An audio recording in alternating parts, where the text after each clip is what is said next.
It's a hot day in Texas, everyone. This is my first video, by the way, on YouTube, and just want to inspire everyone and show them what I do. Maybe they could take something from it. Maybe your comments, I could take something from you guys. I love when you leave links and stuff like that, but this is my little garden right now. I have a whole bunch of things to talk about, but this is what I'll show you today.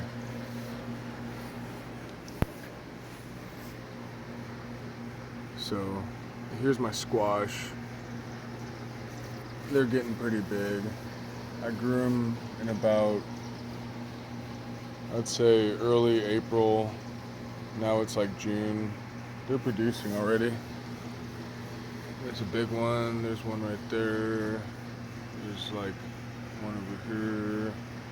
So a lot of flowering, a lot of vining, you can see. So they're trying to grow. It's going to be successful, I think. But over here, the mystery plant, I can't tell my fiance because it's our little secret, or my secret from her. And she likes surprises, so. Tomatoes. There's about 14. I went crazy with them this year. They're hybrid husky cherry tomatoes. But, I'm doing all this stuff off the whim. I'm not a professional in any sense. This is, I've done a garden before. Never like this. Just in my backyard, so. So many cucumbers. They love growing in Austin, hill country. It's a big batch. There's right here, all along the fence line, and they're growing straight up. If you want to grow them, make sure they can grow up, because you don't want them on the ground. They're going to take too much area and they might rot out, and it's better this way.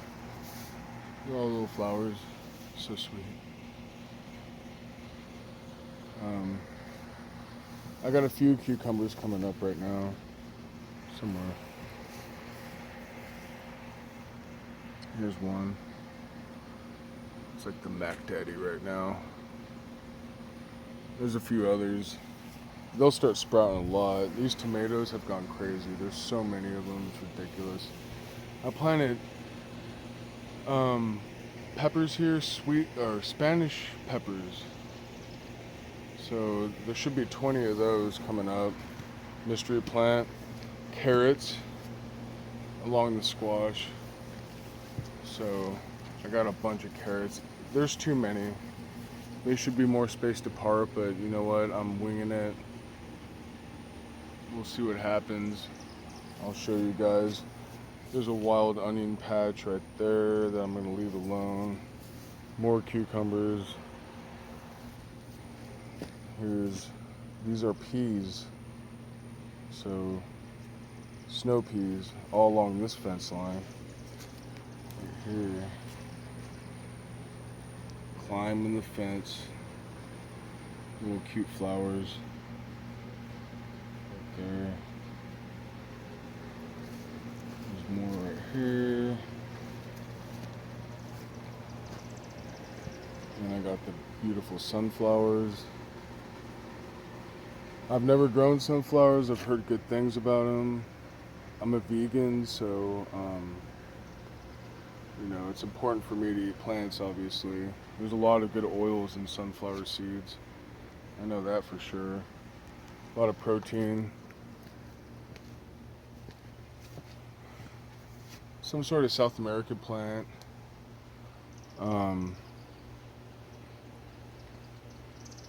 Right here, viney plant.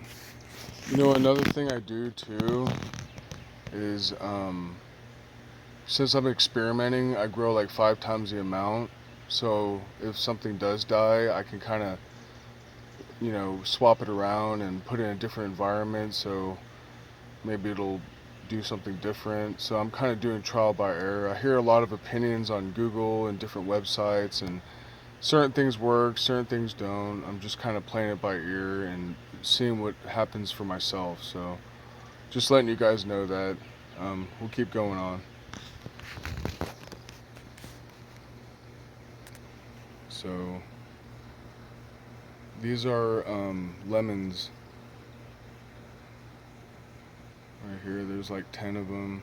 That is the only date palm that I've ever grown, that we've ever grown. My fiance Neoma, she sprouted 12 of them, and this is the only one that came up. It was really cool to see it come up too. It's very slow growing, but it's a good investment. It actually produces in 10 years. It takes 10 years to actually start producing fruit, but it's worth the wait because one production of these plants and you are good for a long time. Like each flower has like hundreds of dates and they can have multiple flowers. Here's a couple apple trees. These are just from the apples that we ate, so all organic. They're small right now. Various other plants. And I'll tell you guys more about like what's going on in my garden too. These are Ethiopian banana plants, and we went to Lowe's. We weren't even looking for these, but we ended up finding them, and they look so pretty that we had to put them in our little garden. And they're liking it so far. This Austin caliche, this Texas caliche, it's not like the most nutrient rich. It's very clay-like. It's not that porous. But I dug big holes, like pretty big and deep around the area, and put it with better nutrient soil, like organic soil or my compost.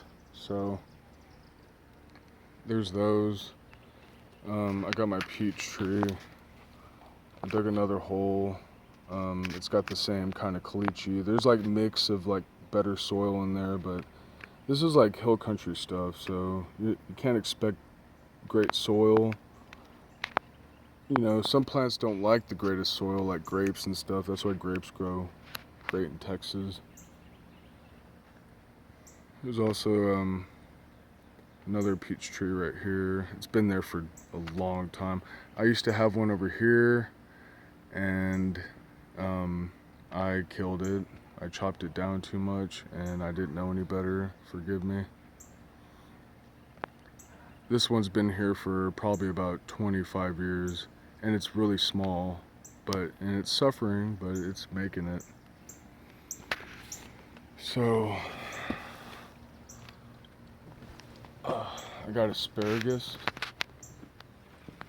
I got the sago palm just blooming right now. Beautiful palm. I love these things. That thing, it takes forever to grow. And they're worth a lot of money too. So if you can grow sago palms for a living, easy job. You just need a little bit of land, you know, make some money.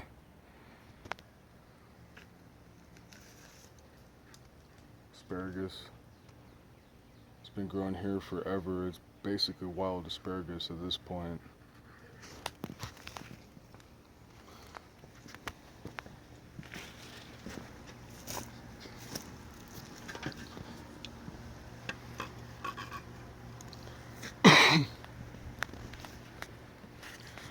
Well, thanks guys for watching so much. You know, I'm kind of trial and error, as I always say, and I'm doing things one step at a time, just learning from it.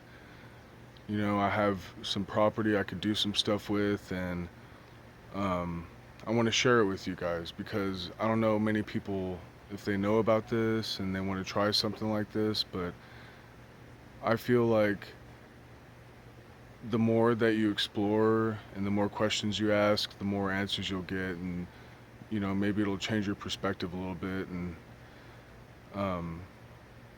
you know, figure out what you're gonna do. Thanks guys, I really appreciate it.